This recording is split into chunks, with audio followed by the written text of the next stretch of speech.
Pengantar akuntansi adalah kegiatan yang muncul seiring berjalannya kegiatan ekonomi dan bisnis. Para pengusaha dan pengelola usaha harus dapat mengambil keputusan bisnis secara cepat dengan pertimbangan beberapa risiko yang dihadapi. Karakteristik informasi akuntansi meliputi: yang pertama, pencatatan data harus disortir dan diikhtisarkan kemudian disajikan dalam bentuk laporan akuntansi atau istilah laporan keuangan. Yang kedua, laporan keuangan ini kemudian oleh di manajemen dikomunikasikan kepada pihak eksternal melalui surat kabar, laporan tahunan perusahaan atau internet. Yang ketiga, laporan tahunan perusahaan internet modal penanaman membutuhkan informasi tentang posisi keuangan dan masa depan prospek perusahaan. Ada beberapa bidang akuntansi antara lain: bidang akuntansi pabrik, audit atas laporan keuangan, akuntansi konsultasi manajemen, dan perancangan sistem akuntansi.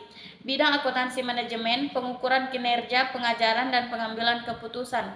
Ada beberapa sifat informasi akuntansi, antara lain: relevan, informasi harus relevan dengan kebutuhan pengguna. Komparatif, informasi harus dapat. Ada beberapa jenis laporan keuangan antara lain: laporan laba rugi, neraca, laporan arus kas. Menganalisis transaksi merupakan kegiatan yang penting dalam tahapan siklus. Akuntansi analisis digunakan untuk mengetahui pengaruh dari transaksi terhadap sehingga membentuk persamaan dasar akuntansi. Berikut ini beberapa dari fungsi saldo normal akuntansi. Ini diantaranya: sebagai aturan pencatatan akuntan, penentu antara saldo debit dan kredit, mekanisme antar debit dan kredit, pengelompokan akun real, pengelompokan akun nominal. Jenis-jenis saldo normal dan akuntansi: saldo normal aset, saldo normal liabilitas, saldo normal pendapatan dan biaya, saldo beban. Fungsi jurnal umum dalam akuntansi: fungsi pencatatan, fungsi analisis, fungsi interaksi. Proses penyelesaian akuntansi adalah tahap penting dalam pembukaan yang dilakukan pada akhir periode keuangan seperti tiap akhir bulan, tiap kuartal, serta tiap tahun.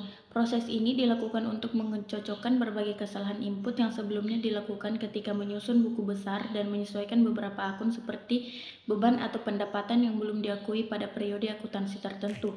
Karakteristik proses penyesuaian. Proses penyesuaian memiliki ciri-ciri seperti penyesuaian dan saldo-saldo yang disesuaikan. Jurnal penyesuaian adalah dokumen yang penting dalam penyesuaian laporan keuangan. Jurnal digunakan untuk mencatat pendapatan beban yang belum diakui pada satu periode. Tujuan dari penyesuaian adalah untuk mengubah transaksi menjadi metode akuntansi aktual dan menghasilkan laporan keuangan yang akurat. Fungsi dari proses penyesuaian adalah untuk mencocokkan kesalahan input yang sebelumnya dilakukan ketika penyusun buku besar dan menyesuaikan beberapa akun seperti beban atau pendapatan yang belum diakui pada periode akuntansi tertentu. Siklus akuntansi adalah proses penyusunan suatu laporan keuangan yang dapat dipertanggungjawabkan dan diterima secara umum. Prinsip-prinsip yang dicakup dalam ruang lingkup akuntansi dalam suatu periode tertentu. Fungsi dan tujuan akuntansi. Siklus akuntansi berfungsi sebagai pemasti dengan menghitung jumlah nyata dari penyusutan aset dengan menggunakan metode yang tepat untuk aset tertentu. Tujuan utama akuntansi adalah mengumpulkan dan melaporkan informasi keuangan suatu bisnis. Proses siklus akuntansi: tahap pencatatan bukti transaksi, tahap pengikut saran meliputi neraca saldo, jurnal penyesuaian, kertas kerja, jurnal penutup, neraca saldo setelah penutup. Tahap pelaporan meliputi laporan laba rugi, laporan perubahan modal, kertas kerja, jurnal penutup, penutup akun buku besar. Penyelesaian siklus akuntansi: neraca jelas, jurnal penutup, jurnal balik.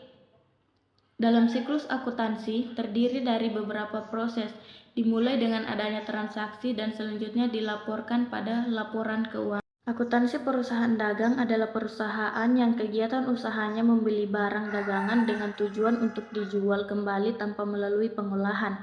Karakteristik perusahaan dagang meliputi adanya kegiatan membeli barang dagang untuk dijual kembali tanpa mengubah bentuk, adanya peristiwa penjualan di mana terjadi penyerahan barang yang di dalamnya memuat jumlah rupiah disebut harga pokok penjualan atau HPP.